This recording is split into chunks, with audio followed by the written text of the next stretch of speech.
안녕하세요. 하얀 밤, 검은 낮, 스웨덴을 알려주는 여자들 시작하겠습니다.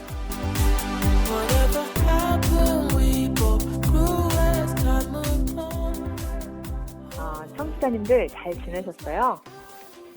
진짜 세월이 너무 빠른 것 같아요. 벌써 6월입니다. 여기 지금 초록이 진짜 한창이거든요.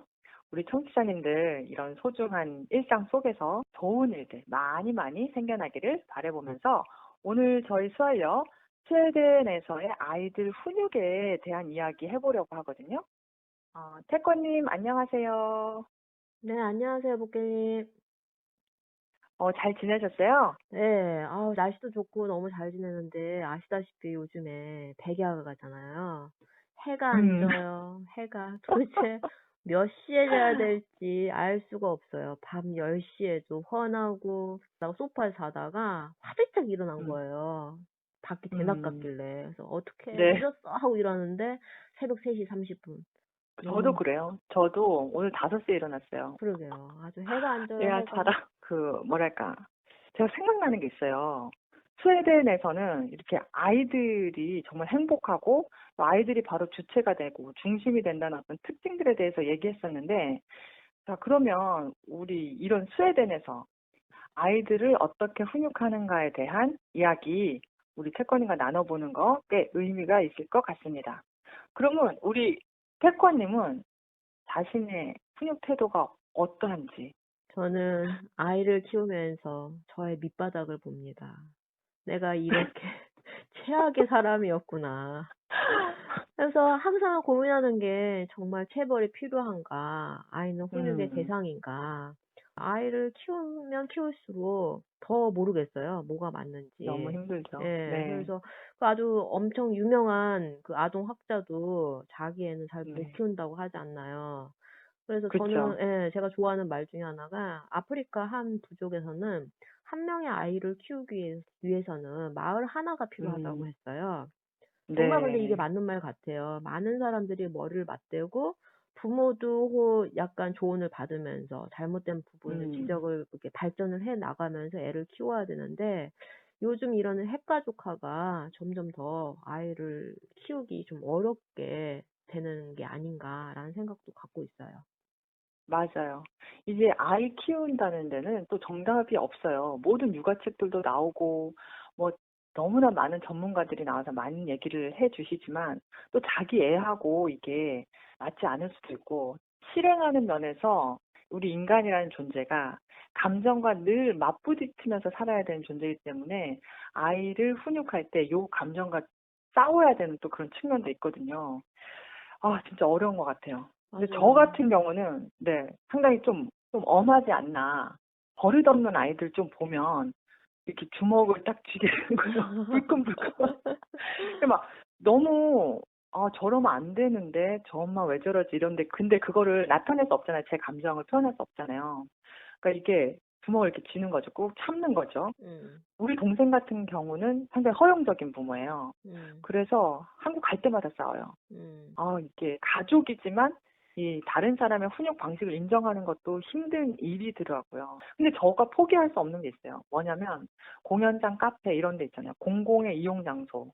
근데 이게 우리 애만 특별히 허용되지 않는다는 걸 좀 알아야 된다고 저는 생각하거든요. 예의 교육 이런 거 있잖아요. 이걸 좀 가르쳐야 된다고 저는 음, 생각하는 그런 태권님 아시겠죠? 제가 어떤 엄마인지. 음. 저는 육아책을 수백 권을 읽었어요. 정말 제가 육아책은 거의 논문을 낼 정도로 많이 읽었는데, 사람 안 바뀌죠. 사람 바뀌기 힘들죠. 어려워요. 네. 자, 그러면 여기서 우리 스웨덴, 저와는 좀 많이 다른 것 같아요. 그 스웨덴의 훈육의 단적인 면을 볼 수 있는 상황을 제가 하나 얘기해 볼게요. 이게, 기울어진 교육, 마티아스 도프케라는 분이 쓰신 책에서 나온 얘기인데, 마리아와 파브리지오라는 사람이 스웨덴의 한 친구 집을 방문했대요.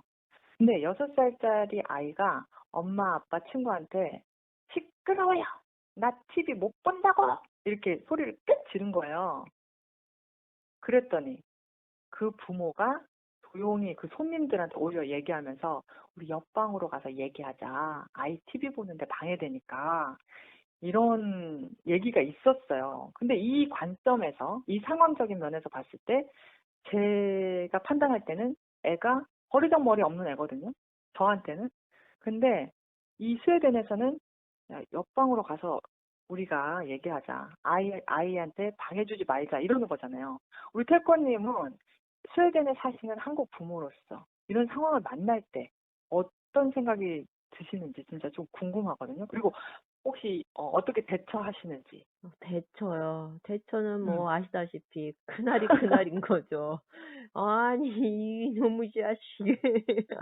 근데 이제 저는 이제 솔직히 이 스웨덴의 훈육 방식이 약간 이런 류인데 스웨덴 아이들을 실질적으로 많이 접해보지는 않아서 애들이 어떤지는 모르겠어요. 근데 음, 접해본 스웨덴 아이들은 굉장히 예의가 발라요. 예의도 바르고 자기 생각도 정확하게 네네. 얘기하고. 그런데 이런 성향이 이런 스웨덴 훈육의 결과인 건지 아니면 원래 그런 건지 알 수가 없어요. 왜냐하면 나이의 어린 음, 아이들 중에서는 정말 심한 네, 말썽장애들이 보이거든요. 그리고 방금 말씀하신 네, 것처럼 스웨덴의 훈육은 크게 욕설도 안 되고 부모의 음, 감정적인 분노도 안 되고 소리 질러도 네, 안 되고 일방적인 훈계도 안 되고 방치도 안 음, 되고 그 토론을 음, 통해서 서로의 잘못을 분석하고 반박하는 과정 속에서 잘못을 인지해야 된다. 이런 방식인 그렇죠. 건데 그러니까 과연 부모 역할이 되게 힘들어지는 것 같아요. 여기 보니까 그 소셜 앤 이모셔널 러닝이라고 이 스웨덴에서 되게 중시하는 학습 방법이 있더라고요. 음, 아이들의 감정 표현은 그게 떼쓰기든 울기든 요청하기든 이게 감정을 자유롭게 표현해야만 한다는 그런 이론이 있더라고요. 근데 어른들은 그렇게 하면 안 되는 거야, 애한테. 어른들은 자신의 감정을 애가 아무리 떼쓰거나 울거나 요런 반응을 해도 엄마의 입장에서는 이걸 전부 허용해 줘야 된다는 거죠. 왜냐하면 아이의 감정을 자유롭게 표현하는 것이 이 아이들이 자라나는데 훨씬 더 유익하다라고 음, 생각하는 그런 교육적 관점이 있기 음. 때문에, 그래서 저희가 네. 저번에 얘기했던 스웨덴 사람들은 좀 감정 표현을 좀 잘 안 하는데 어릴 적에 표현을 많이 해서 그런 건가요? 그런 잘 걸까요? 모르겠어요. 정말 모르겠어요. 우는 아이한테도 너 울지 마 이렇게 안 한대요. 막 울면서 떼쓰면 울어서 지칠 때까지 기다려준다는 거예요. 이 음, 감정이 다 소진될 때까지. 그러니까 힘든 거죠. 솔직히 한국 엄마 입장에서 여기저기 눈치도 봐야 되고 이게 공공장소는 또 안 되고. 근데 저는 그런 경우도 봤어요. 에스컬레이터를 타고 내려가는데 바로 거기 그 입구 있잖아요. 바로 이렇게 내려가는 계단 내려가는데 애가 발라당 누웠어요. 이 애가 떼를 쓰기 시작하는 거예요. 울고 불고 난리가 난 거예요. 그 바닥에 누워서. 근데 사람들이 지나가는 통로여서 저는 위험하게 느껴지는 거예요. 그럼 한국 엄마 같으면 그 애를 들쳐업고 옆으로 가야 되는 거잖아요. 근데 그 그렇죠. 엄마는 그 자리에서 그대로 기다리고 있는 거예요. 그럼 사람들이 진짜 그 아이를 밟지 않기 위해서 되게 조심하게 이렇게 지나가는 모습을 제가 목격하고 음, 저 뭘까 참 좀 의아해 했었죠. 묘해요. 예, 네, 묘해. 묘해요. 음, 그래서 저는 좀 그런 걸 발견해요. 스웨덴에서는 정말 이 아이에 관해서만큼은 관대하다. 어떻게 보면 저희 관점에서는 좀 너무 관대하다. 음, 이런 거가 있는데 이게 관대한 이유가 어찌 보면 스웨덴의 그 최초의 아동보호법이 제창된 나라이기도 하잖아요. 스웨덴이. 맞아요. 그래서 네. 그게 딱 떠오르는 거예요. 그렇죠. 스웨덴이 세계 최초 아동보호법 제창한 거 맞죠? 네, 스웨덴이 이제 최초로 자녀 체벌을 금지한 국가인 거죠. 그래서 음, 당시 이거를 금지를 했을 때 다른 유럽 국가들이 스웨덴이 미쳤다라는 신문 기사로 대서특필을 했고 비판이 잇따랐어요.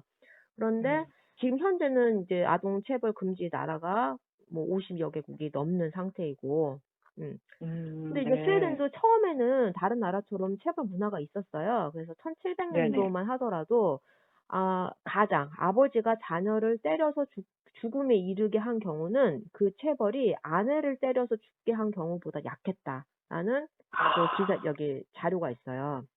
그리고 네. 스웨덴이 노예 하인이라는 그런 구조가 있었는데, 근데 네. 집안 내 규율을 유지한다는 명분으로 가정 내 매질이 노인, 하녀, 자녀, 아내, 아, 자녀한테도 허용이 됐었어요. 그래서 아유, 그리고 또 이제 신기한 게 1920년도에 스웨덴에서 노예 처벌이 금지됐을 때도 자녀 체벌은 금지되지가 않았었어요. 아우, 그건 조금 그렇네요. 들어보니까. 그러니까 이게 가정 내 체벌이 스웨덴에서 심했었네요. 그렇죠. 하물며 정말 노예 체벌이 금지됐을 때도 자녀 체벌은 금지되지 않았다는 말이 뭔가 쿵해요, 가슴이. 네. 근데 그러면 이 스웨덴에서는 어떤 계기로 이 아동보호법을 제정하게 됐을까요? 예. 이런 변화가 학교에서 시작이 됐다고 해요. 그래서 네. 1910년대쯤에 학교 학생들에 대한 처벌이 처음으로 고등학교 고학년들한테만 조항이 만들어졌어요. 근데 이게 점점 네네. 확대가 돼서 1970년대에 전체 학생들한테 적용이 됐는데 요쯤에 아이가 부모한테 체벌을 받다가 목숨을 잃는 게 사건들이 자꾸 발생이 되자 정부에서 1970년대 말에 그 대안 네. 모색을 나섰다고 해요. 그래서 1978년도에 체벌 금지 입법안을 냈고 이게 1979년도에 최초로 자녀 체벌 금지법이 통과가 됐어요. 아, 예, 근데 재밌는 게 이때 네네. 1979년도에 체벌 금지법이 통과가 될 때 스웨덴 의회에서 6명만 이 법안을 반대를 했대요. 아, 그럼 나머지는 전부 다 찬성하고요? 이게 찬성이 259표, 반대가 6표, 네. 기권이 3표 나왔다는데 그러니까 거의 만장일치로 봐도 그렇죠. 되겠네요, 이 예. 정도면. 4개 네. 정당이 모두 다 이 법안을 지지를 음, 했대요. 그래서 뭐 내용은 어린이는 인격과 개성을 존중받아야 하며 체벌을 포함해 어떤 모욕적인 대우를 받으면 안 된다. 라고 해서 아동 체벌이 금지가 됐는데 이때 그 6명의 의원들이 반대표를 던진 이유가 이 체벌 금지법이 통과가 되면 모든 부모는 범죄자가 되고 가정은 네. 없어질 것이다라고 반발을 했다고 해요. 그러니까 이게 엄청난 변화 같아요. 그렇죠. 왜냐하면 모든 부모가 범죄자가 된다는 말이 그렇죠. 굉장히 네, 당연시 되어 왔다는 거죠. 가정이 해체될 것이라는 그런 말까지 있었으니까 진짜 대단한 것 같아요. 그러면 아동보호법이 제정되고 나서 스웨덴에서 이 반대한 6명 의원이 걱정했던 것처럼 기소되는 부모가 많아졌는지 그것도 좀 궁금해요. 답변을 드리면 아니에요. 이 법의 네. 목적이 체벌이 아닌 인식의 전환이었다라고 해요. 그래서 아, 스웨덴 법무장관이 네네. 이 법의 목적에 대해서 뭐라고 적었냐면 이 법은 부모들이 아이를 키울 때 어떤 종류의 폭력도 사용하지 않도록 교육적 지원을 통해 부모를 설득하기 위함이다. 라고 해서 홍보에 주안점을 뒀다라고 해요. 그러니까 처벌이 아니라 이 안내하고 또 설득하고 그런 과정을 더 중시한 거네요. 그렇죠. 그래서 이 음. 아동보호법은 처벌만 있는 게 아니라 체벌을 한 부모와 피해 아동에 대해서 국가적인 지원과 해결책을 더 굳건히 만든 법안이라고 그래요. 그래서 양쪽의 어떤 정신적 치료라든지 환경적 문제를 국가에서 지원하고 해결을 하는 그런 법이라고 합니다. 이게 우리 태권님 말씀 들으면서 정말 관점이 그 당대에 1970년대 후반에 정말 새로웠을 것 같아요. 왜냐하면 이게 가정은 가정 내에서 보통 지금도 우리는 약간 그런 고정적인 사고방식이 있는데 가정 내에서의 어떤 부모와 자녀 모두 이게 국가 시스템 안에서 문제점을 찾아내고 지원해 준다는 거잖아요. 그렇죠? 예. 그러니까 이게 상당히 인식의 전환이고 어떻게 보면 확장적인 개념을 갖고 있다는 그런 생각도 들고요. 스웨덴 사회학자가 말하기에 네. 스웨덴이 이 아동처벌법에 성공적으로 뿌리 내릴 수 있었던 이유는 1970년대에 이미 스웨덴은 복지국가를 지향하고 그 재반 시스템이 되어 있었기 때문에 이게 가능했어요. 가능했다라고 평가를 하고 네. 있어요. 그러면 체벌이 정말 이 스웨덴에서는 아예 없는 건가요? 그건 아니죠. 최근에도 기사가 났었죠. 그 가정에 방치됐던 아이가 사망한 네. 그런 일이 있었는데 약 5% 정도의 가정에서 체벌에 노출이 된다고 해요. 그리고 우리 2015년도에 부천 국제 판타스틱 영화제에서 스웨덴 감독이 만든 에이니의 숲이라는 영화가 있는데 이게 네. 가정 폭력을 다룬 영화예요. 아버지가 딸을 막 이렇게 폭력적으로 대하는 건데 이게 이 감독의 진짜 실제 이야기라고 합니다. 그렇구나.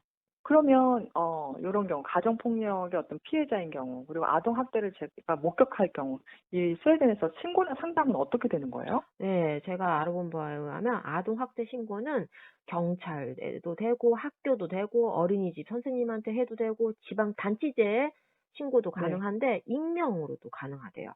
아. 예. 그리고 신고가 돼서 인제 그게 확실히 되면 벌금형에 처해지거나 아니면 그 위중한 상황일 경우에는 더 징역형이 되겠지만 어쨌든 간에 5 년간 범죄 기록이 남게 되고 또한 18세 네네. 미만 아이들은 자기 스스로 익명으로 상담이 가능하대요. 그래서 그 스웨덴 네. 대표적인 어린이 인권 단체에서는 채팅이라든지 메일, 전화 뭐 요런 걸로 학교나 가정의 폭력이나 왕따에 대해서 신고할 수 있는 통로를 다채롭게 가지고 있다라고 합니다.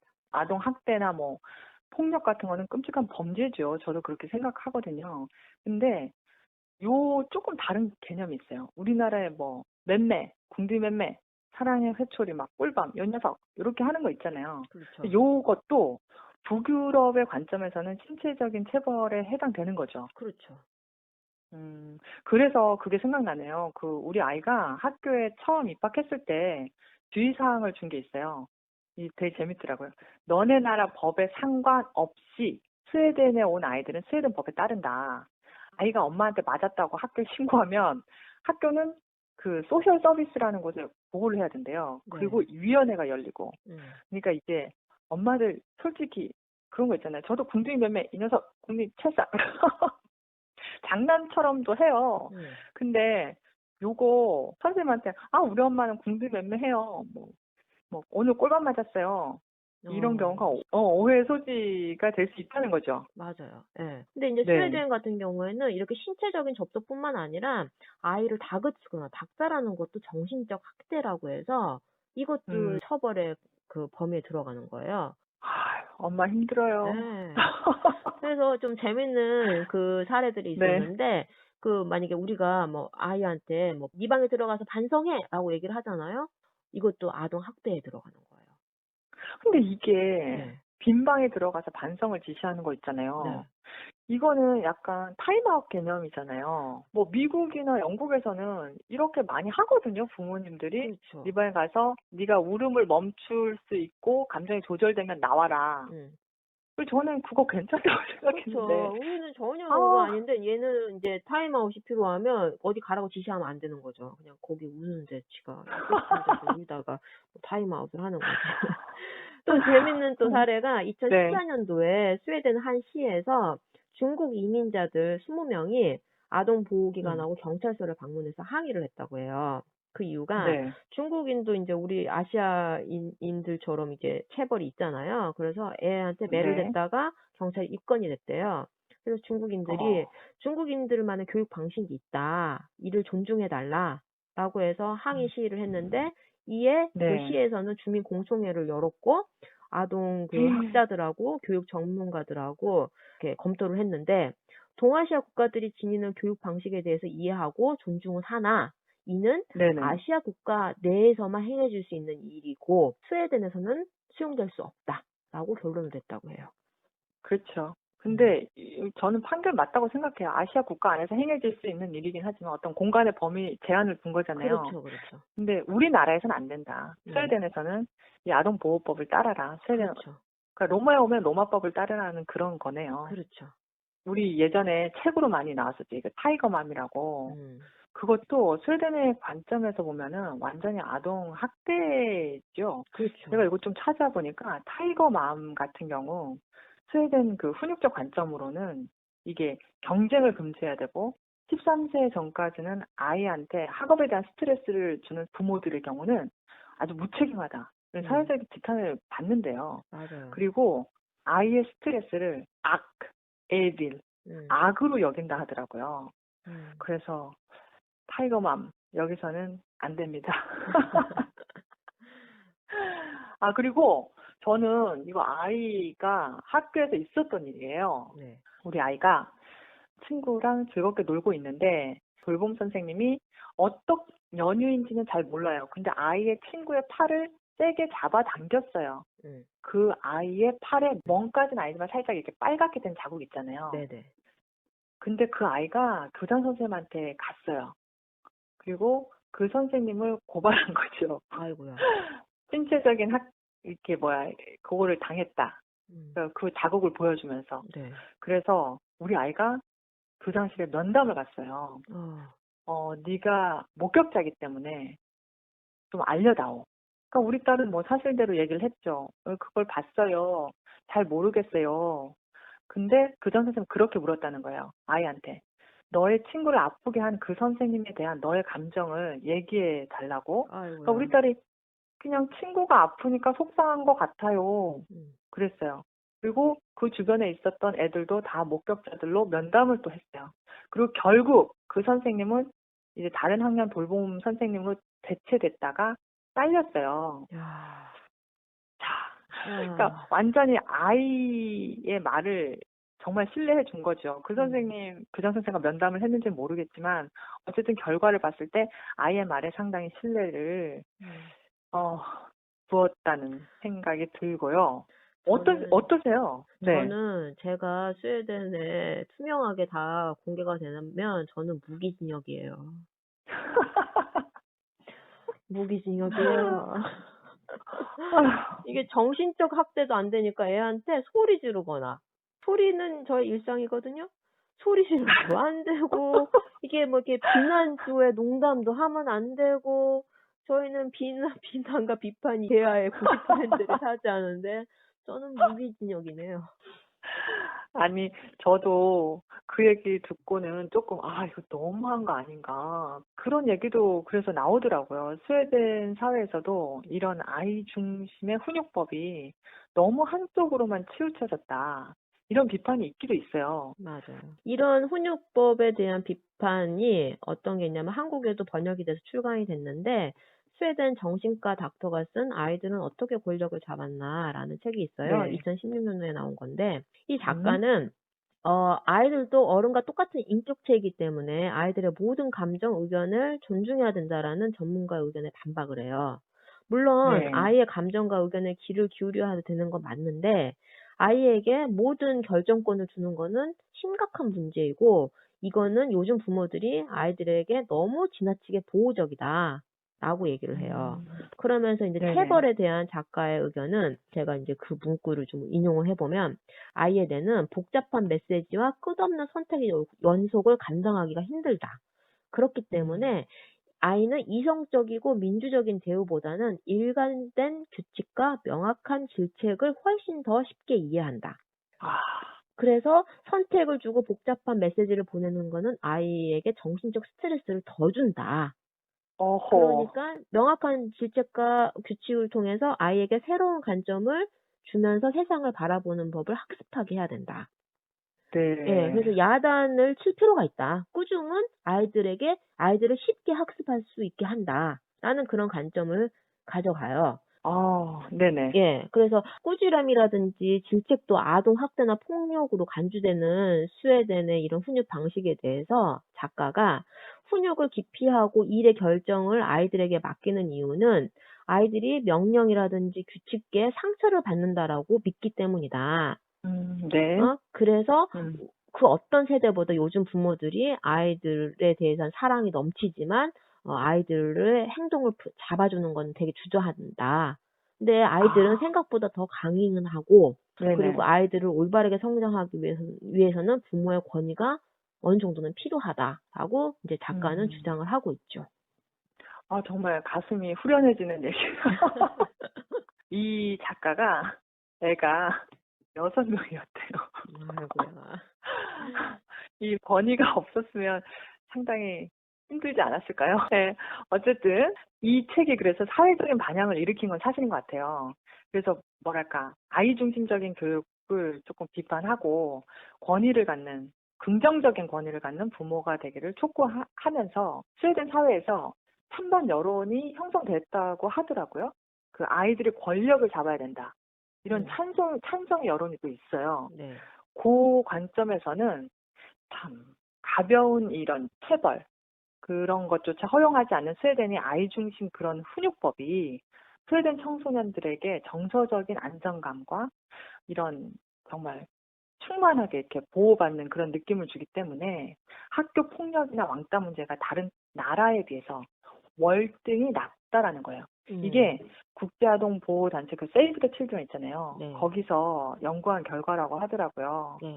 그래서 스웨덴의 그 청소년 범죄가 낮은 이유가 스웨덴 철저한 그 아동보호법에서 나온다고 하는 그런 이야기도 있었어요. 그러니까 왜 한 대 맞으면 그 맞은 걸 풀어내야 된다 하잖아요. 그럼 그쵸. 또다시 한 대를 아이는 때리게 되는 거죠. 그러니까 이거 한국 부모가 스웨덴에서 살기 힘든 거는 이거 풀어야 되는데 우리는 맞고 컸기 때문에 이게 안 맞는 거지.